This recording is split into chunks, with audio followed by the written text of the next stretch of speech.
Today I'm testing the HOLO-WHAS Plus multi-room 1600-watt amplifier, designed for 8 zones and wireless streaming, with support for a wide range of music platforms.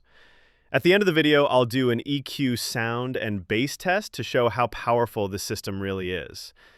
If you have a large property or a business where you need to play music in multiple zones, this might be a great choice.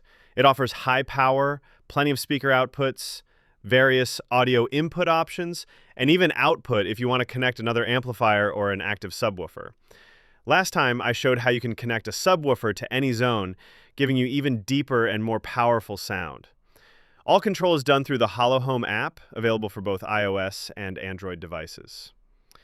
In the app, you can rename zones, select input sources, adjust EQ settings, and route audio between zones.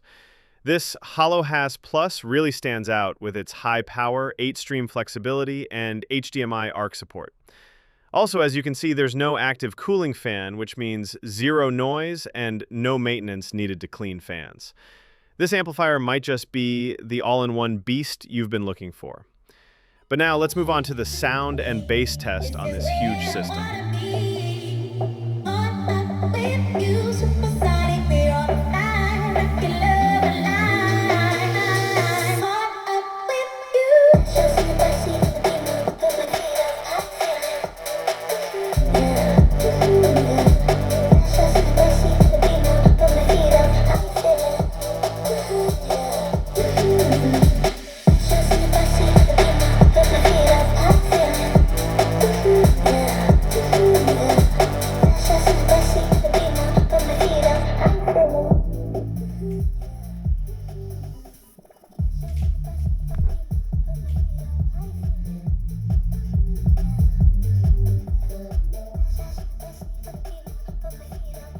Yeah.